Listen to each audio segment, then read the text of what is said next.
Hello, welcome again to Study English, IELTS preparation. I'm Margot Pilatus. Today we'll look at some words that cause a lot of confusion, the relative pronouns, that, which and who. And then we'll do some pronunciation practice.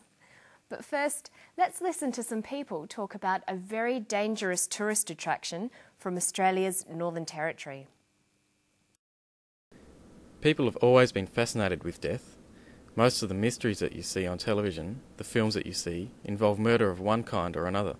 Crocodiles are one of the last remaining dinosaurs, and the idea of a crocodile coming out of the water and grabbing somebody is absolutely riveting. I read about the death of the German tourist who was taken by a crocodile. It didn't put me off coming to the Northern Territory. Quite the opposite. In fact, I think the Northern Territory is famous for its crocodiles and probably quite famous for its crocodile attacks. And that tourists who come here would like to be or feel as though they were involved in that danger. Tourists want to have a story to take home. And if they can say that they were in the Northern Territory where the German tourist was taken by the croc, then it adds to their own adventure. So he thinks people may actually be attracted to the Northern Territory because of the dangerous crocodiles. But now we're going to leave the crocodiles and talk about something else that can be dangerous.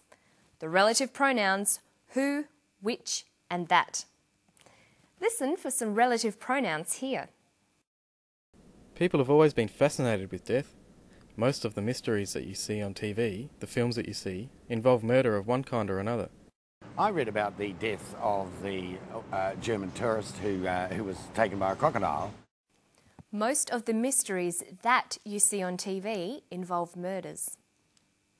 I read about the death of the tourist who was taken by a crocodile. Relative pronouns are used to introduce relative clauses. They give more information about a subject. The subject here is mysteries. The that clause gives us more information about the subject. The mysteries that you see on TV. The tourist is the subject. The who clause gives more information. The tourist who was taken by a crocodile. But how do you choose between who, which or that? Well, the relative pronoun who is only used with people. Which is only used with things. That is usually only used with things as well. Sometimes, in informal language, it can refer to people. But when you're learning English, it's probably best to avoid using that for people. The most difficult thing with these relative pronouns is working out the difference between which and that.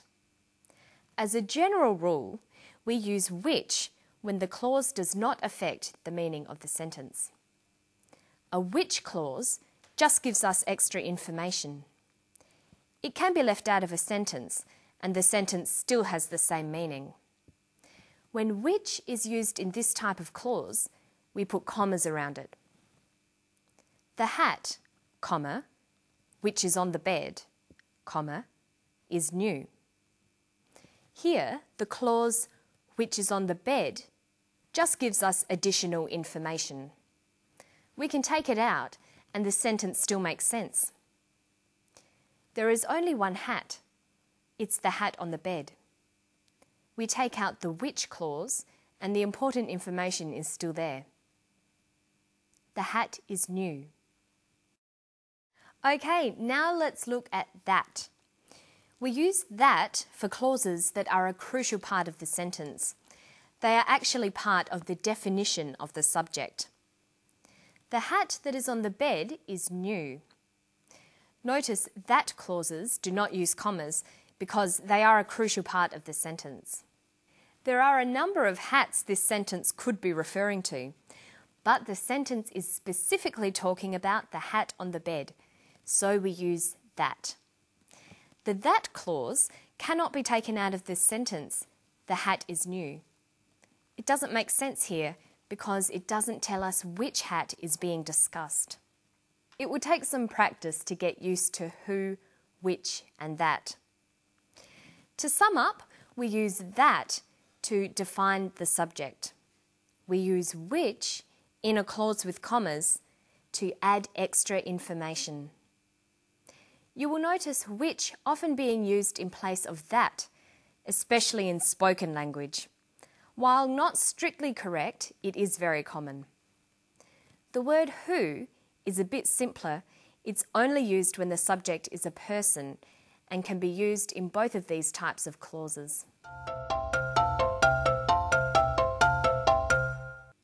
Okay, now we're going to do some pronunciation practice.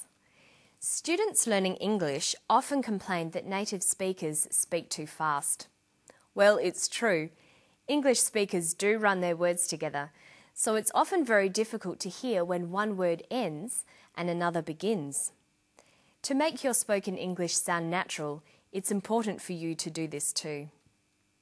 You need to learn to link words ending in a final consonant sound to words with an initial vowel sound.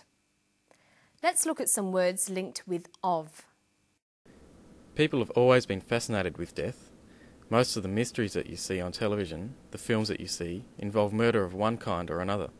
Crocodiles are one of the last remaining dinosaurs, and the idea of a crocodile coming out of the water and grabbing somebody is absolutely riveting.